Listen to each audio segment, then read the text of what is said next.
New post-war Old Dutch cleanser, famous for chasing dirt, presents Nick Carter, famous for chasing crime.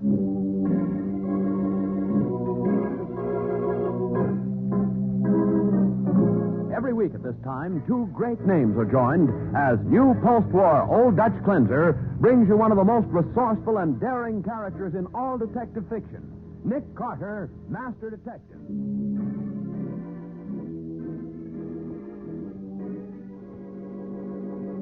The way I figure it, Nick, he tried to take this curve too fast, and when the car turned over and caught fire, he was trapped inside. I'm afraid it isn't that simple, Sheriff. But, Nick, it looks perfectly obvious. It is if you look at the right things. But turn your flashlight inside the car. There. What? See what I mean? And now, the case of the man who died twice. Today's adventure starring Lon Clark as Nick Carter, brought to you by new post-war Old Dutch cleanser. A case which called Nick and Patsy to southern Florida has given them the chance to combine business with a winter vacation. But the case is finished, and tomorrow they're to return to New York. It's late at night now as they drive along in a rented car, enjoying a warm, tropical evening. Oh, Nick, I'm going to hate leaving Florida. You sure it isn't young Sheriff Graham you'll hate to leave? Oh, no. Just because you went swimming a couple of times and dancing once or twice. Hey, listen. Siren, you haven't been speeding, have you, Nick? No. Better pull over to the side of the road anyway. Why, it isn't the police, it's the fire engine. The police are right behind. That was Sheriff's car. Oh, Nick, let's follow them. I always did love to chase fire engines. Okay, I'd like to find out what the excitement is myself. Here we go, Patsy. The Invisible Treasure. Today's adventure starring Lon Clark as Nick Carter, brought to you by new post-war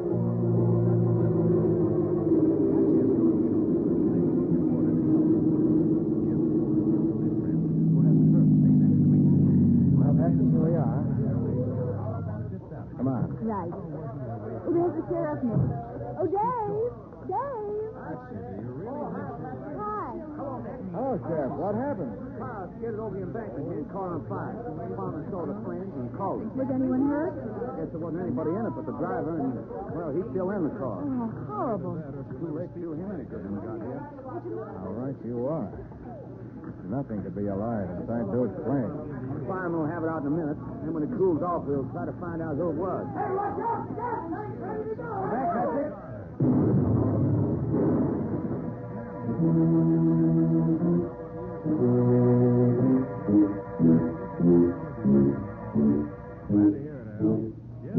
You find anything yet, Sheriff? No. If he had any identification, it was destroyed in the fire. Well, you can find out who he was from the license plate, can't you, Dave? You give him that, Patsy. This is one of Mike Talbot's drive-it-yourself rentals from Bay City. He'll have a record of who took it out. Maybe he was a tourist. I guess so. The way I figured it, he tried to take this curve too fast and went off the road. Uh-huh. And when the car turned over and caught fire, he was trapped inside. I'm afraid it isn't that simple, Sheriff. What do you mean, Nick? If he skidded off the road, there'd be tire marks on the pavement. I looked. There aren't any. Well, maybe with all the other cars that stopped to watch the fire. That isn't all, Patsy. What? Look inside the car, Sheriff. Huh? Throw your flashlight on the gear shift. What? Why, it's in low. You only use low gear when you first start out. Exactly what I mean. This wasn't any accident, Sheriff. Looks as if you have a murder case on your hands.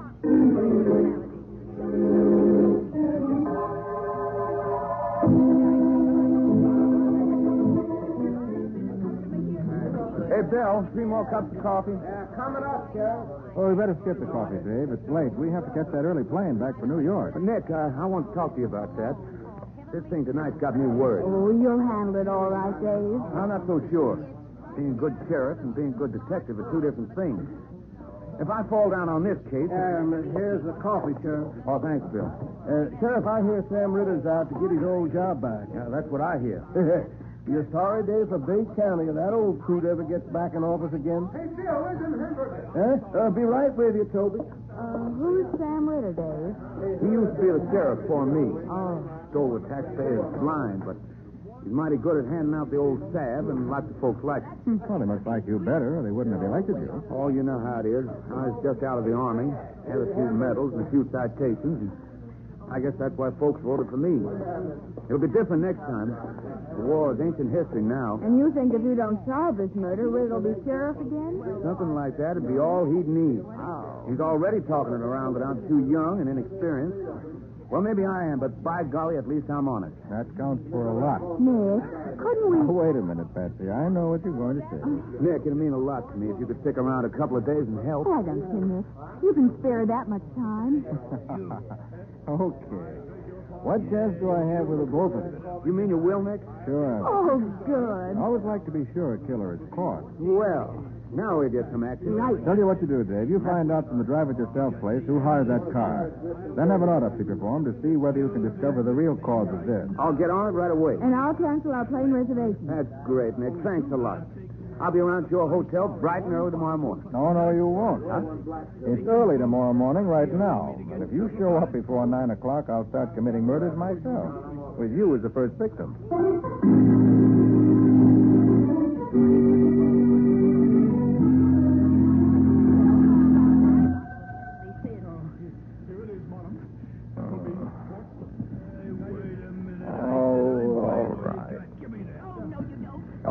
All right. Where's that darn bed lamp? Oh, keep your shirt on, will you? Nick Carter speaking. Hi, Nick. This is Dave Graham. Oh, Sheriff. What's the idea? It can't be 9 o'clock yet. It's still dark outside. I know, but I wanted to tell you what I found out. That guy was poisoned with cyanide. How do you know? I got the doc out of bed and made him perform the autopsy right away. I see. You know who the man was yet? Yeah, sure. His name was George Brennan. He was staying at the Bayview Hotel. Anyway, that's what he told Mike Calvert when he rented the car. I hired it by the week. Did you get Mike out of bed, too? Sure. Why? Because here's one person you're not getting out of bed. See you at 9 at the Bayview Hotel.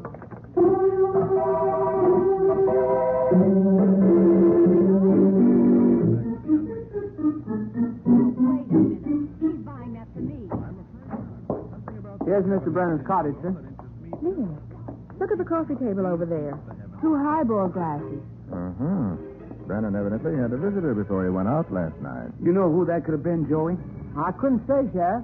That's why Mr. Brennan took one of the cottages instead of the suite in the main building. Said he wanted privacy. We'll find out whether anybody asked at the desk for him. No, they didn't, sir. I was on duty last night, and if there had been anybody, the clerk would have sent me to show him the way. Well, perhaps whoever it was phoned, and Brennan told him the number of the cottage. Yes, ma'am, that could have been it. Okay, Joey, thanks. We'll let you know when we're through. Oh, and here's something for your trouble. Oh, thanks, Sheriff. Let's see if there's anything in that bag while I take a look at the closet over here. Okay. Alligator hide. He had plenty of money to spend on luggage. It's brand new, too. Door of the closet, there's a suit here in this closet. Even the shoes. All the labels have been taken out of the suit. They have? That's funny. Must have had some reason for wanting to conceal his identity. Uh-oh. Oh, did you find something, Patsy? I'll say I did. Hidden under the lining of this suit. Photograph of a girl.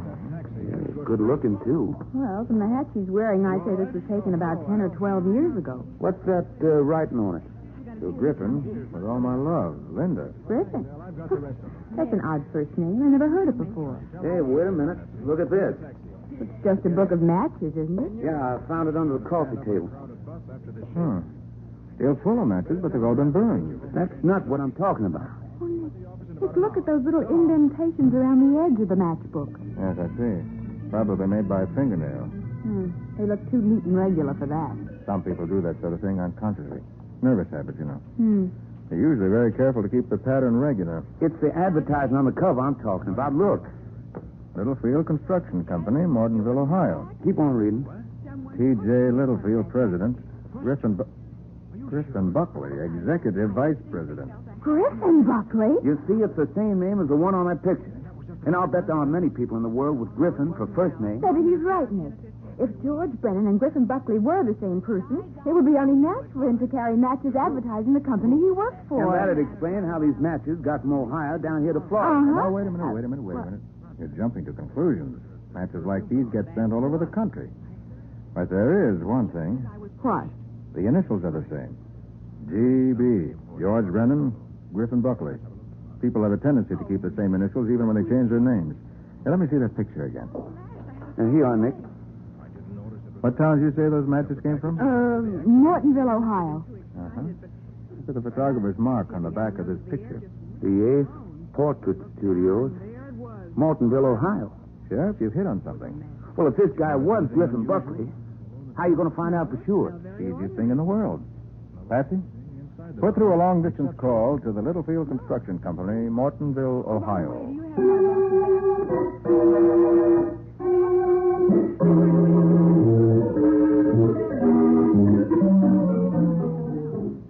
Yes, this is Littlefield. My name's Nick Carter, Mr. Littlefield. I'm calling you about Mr. Griffin Buckley. Yes. What about him? Is he about 40 years old, 5 feet 8, dark hair and eyes, weight around 175? Well, yes, but Is he in Mortonville now? of course he's not. And I'm afraid I have some bad news. I hope I'm wrong, but I think Mr. Buckley has met with an accident. Is this some kind of a joke? I know he met with an accident. You do? Griff's car went over an embankment and burst into flames with him inside it. But how could you know? It only happened last night, a few miles out of Bay City, Florida. What are you talking about? That accident happened right here in Mortonville the week before last. Griff was buried 10 days ago.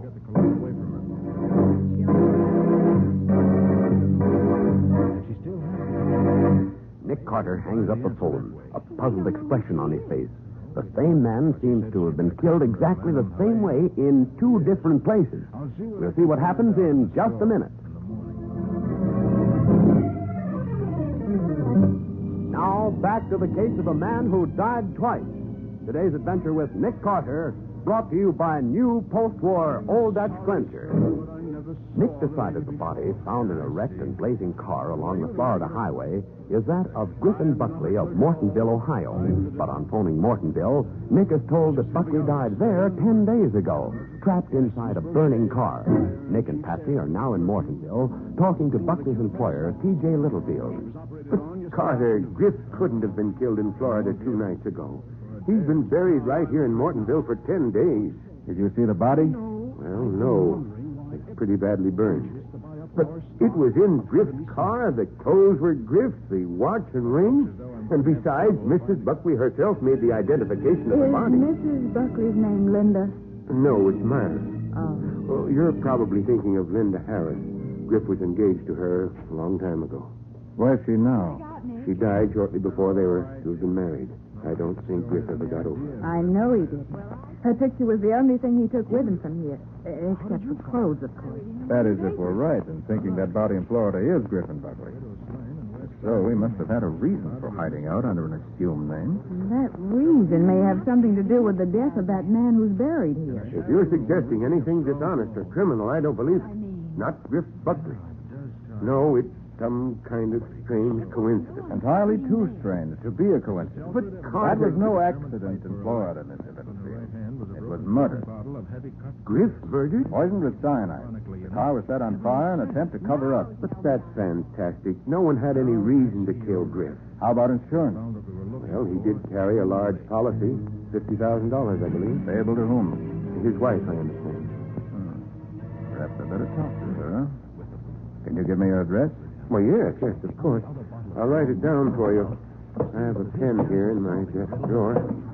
Oh, what's the matter? Oh, I shut the door on my thumb like an idiot. Oh, that's a shame. Pinched it pretty badly, too. Oh, instead of our going alone, suppose you take us to her. That is, if you could spare the time. Well, I'd be glad to. But surely you can't think that either Griff or Mrs. Buckley would... It's too soon for me to think anything about this case, Mr. Littlefield, but the fact remains that she stood to collect $50,000 on her husband's death. And murder has been committed for a lot less.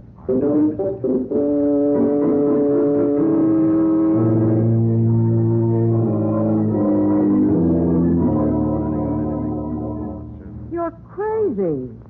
I don't know who the man in Florida was, but my husband is buried right here in Woodlawn Cemetery. It is rather personal, Mrs. Buckley, but were you and your husband happy together? Happy? I hated him. Myra. And he hated me.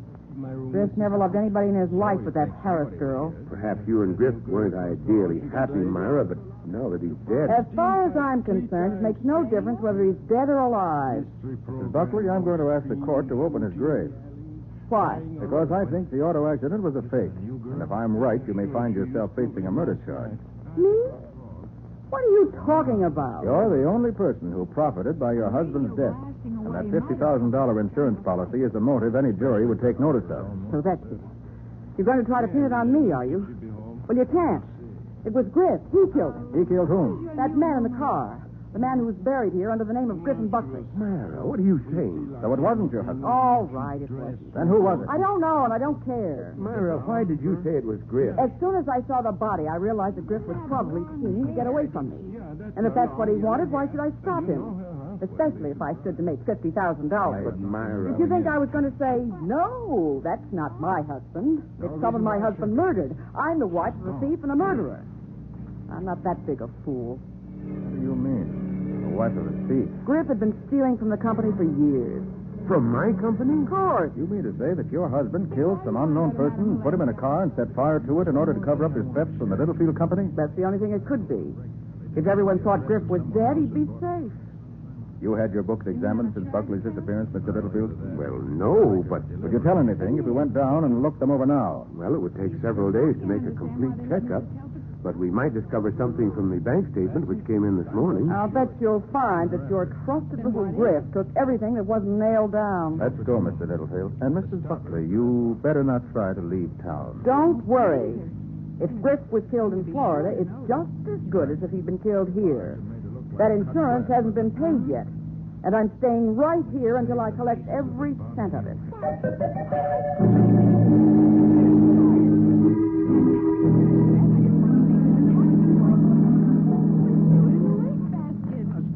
How about it? Find anything out of the way, Mr. Littlefield? Yes, this check for $23,000. I didn't authorize that. Any others?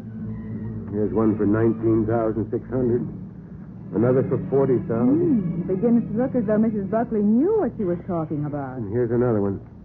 I never should have given him the power to sign checks. He must have gotten away with at least $100,000 of the stockholders' money in the last month alone. That's a pretty big loss for a business this size, isn't it, Mr. Littlefield? Oh, there won't be any loss to us. The bonding company will have to make good. Oh. But it's the fact that Griff would do a thing like this that... I just can't understand it. Mr. Littlefield, could you make a trip to Bay City, Florida with me? Well, of course, but why? I want to make sure the man there is really Buckley. And you can identify him. Very well. Shall I get plane reservations, Nick? That won't be necessary. We can go in my plane. Oh, you fly? It's been a hobby of mine for years. I'll phone the airport to get the plane ready, and if you're not afraid of night flying, we can be there by midnight. Good. The sooner the better.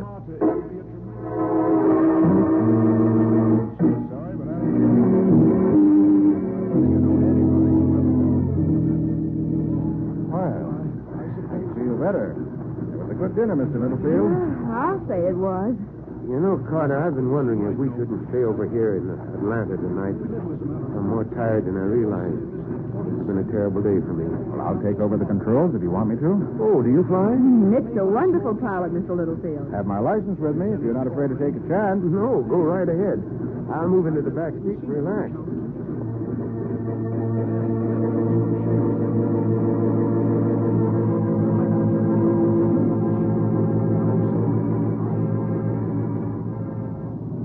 Flies beautifully, Mr. Littlefield. Yeah, you actually don't need a hand on the controls at all for straight flying. Oh, What's the matter? trying to find a match, and I caught this sore thumb in my pocket. Cigarette? No, thanks. I guess I don't have any matches. Miss Bowen, would you get me a pack from the map compartment up there? Well, of course. I have some paper matches in there. Oh. With your own advertising on them. Those matchbooks were Griff's idea. One of the last things he did was order 100,000 of them. The day the shipment arrived, I'd just come from the funeral. You mean the matches weren't delivered until after Buckley disappeared? Yes. I get all choked up at the sight of them. And to think that all the Yes. time... Look at the edge of this matchbook. You have a nervous habit of indenting the edge of a book of paper matches with your fingernails, don't you, Mr. Littlefield? Why, yes, why? How'd you get that sore thumb? I pinched it in my desk drawer. You saw me do it. Oh, no, I didn't. I saw you go through the motion. But that's not a bruise. It's a burn. You sure you didn't burn it when a book of matches went off in your hand? Of course I'm sure. Those matchbooks weren't delivered until after Buckley left Mortonville. Yet one of them was found in his room in Bay City. A matchbook with the edge indented just like this one, with all the matches still in the book but burned. I see. That was very careless of me, wasn't it, Carter? So you did kill Buckley? Yes. And I'm rather proud of the way I worked. When I discovered that Griff had been robbing the company, I gave him the choice of going to the penitentiary or helping me make a real cleanup. Some choice. And your scheme was that he should take all the cash on hand and presumably be killed in a wreck so that the police wouldn't even look for him. Right. The bonding company would repay the loss. Griff could go to South America, so he thought, and we'd each be richer by a very neat sum. Who is the man who's buried in Mortonville? I haven't the least idea. Just a hitchhiker who answered Griff's general description. What? I picked him up, offered him a drink of liquor. Flavored with cyanide. That's right. Then I phoned Griff that everything was ready. So he met me outside of town with his car, changed clothes with the dead hitchhiker. The rest was easy. But when you killed Buckley, why did you do it exactly the same way? Why not? It was a method I'd tried, and it worked perfectly. So I flew down here Friday night when I was supposed to be spending the weekend in Chicago and took care of it. Who would connect an auto wreck in Florida with one in Ohio? Nick did. Mr. Littlefield, as soon as we land, I'm going to have to... As soon as I land, Jimmy. Afraid you and Miss Bowen are getting out now. You forget I'm at the controls. And you forget that this plane will keep itself level even with a dead man at the controls. This is a revolver at the back of your neck, Carter, so keep your hands on that wheel. Nick? And no tricks from you, Miss Bowen. I think we're over a rather large swamp now, and I doubt that your bodies will ever be found after I drop you out of the plane. You're out of your mind. Sorry, Carter, but I'm afraid I'll have to put a bullet through the back of your head. Threw it in the waistband.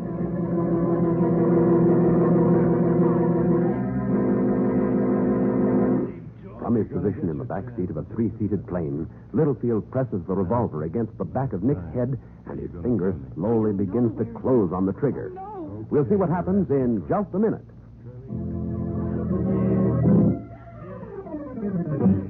Now for the conclusion of the case of a man who died twice. Today's adventure with Nick Carter, brought to you by new post-war Old Dutch Cleanser. With Nick at the controls, T.J. Littlefield is in the rear seat of his private plane, a revolver at Nick's head. The plane will fly itself, Carter, long enough for me to dispose of you two and dump your bodies into that swamp below it. So I'm afraid I'll have to put a bullet through the back of your head. Yes, the plane will fly itself, Littlefield, in the same direction it's headed when you shoot. So let's try a power dive. You, Carter! You fool! Pull out of this dive! Oh, no. If Patsy and I are going to die, we'll all go together. Carter! Pull out! We'll crash! Oh, you got up my feet, Littlefield. Pull out, quick! First the gun. No! We're almost to the ground. All right, there's the gun. Now pull out! Pull out!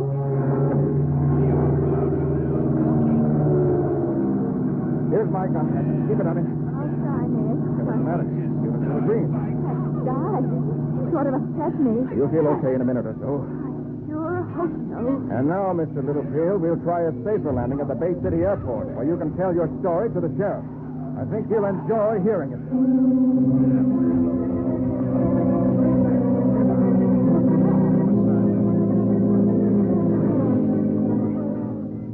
We got a confession, all right, Nick. The whole story. It worked. It would have been a very clever scheme. Not half as clever as the way you figured it out. I only hope it'll help you, Sheriff. Why, hadn't you heard? Sam Ritter's giving it out all over town that he's not even going to run against me next election. Oh, good. Yep. Says if he got to hire big New York detectives to hold the job, he don't want it. Well, that's a break for the taxpayers of this county. From what I've heard, it certainly is. Nick, what's going to happen to Mrs. Buckley? Oh, she'll probably get a jail sentence for attempting to defraud by making that false identification. Yeah, but what about the money? The court will decide what happens to that. Oh, by the way, Nick, I made reservations for our trip back to New York. Ah, good. By plane? No, Mr. Carter. By Pullman. Our last plane trip was exciting enough to satisfy me for a long, long time.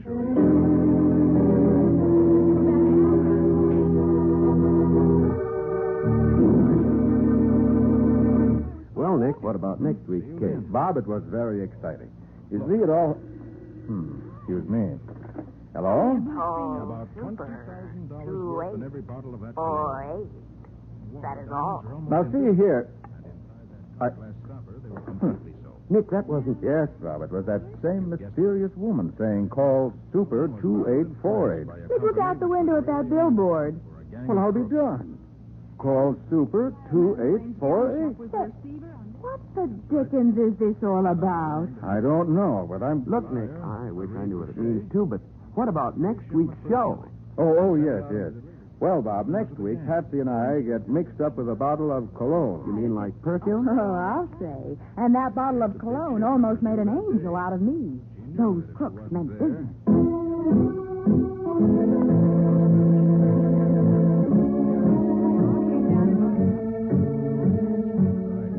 Nick Carter, Master Detective, is presented each week at this time by the Cudahy Packing Company. It is produced and directed by Jock McGregor and is copyrighted by Street and Smith Publications Incorporated. Charlotte Manson is featured as Patsy. Today's script was written by Jim Parsons. Original music is played by Henry Silverne. This program is fictional, and any resemblance to actual persons living or dead is purely coincidental. This is Bob Martin saying, when minutes count, use new post-war Old Dutch cleanser.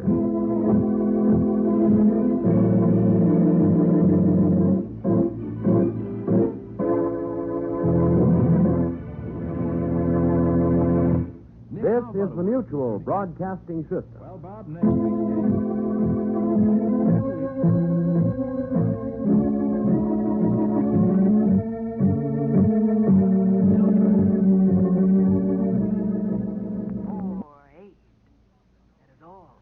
Look, I don't know who you are, but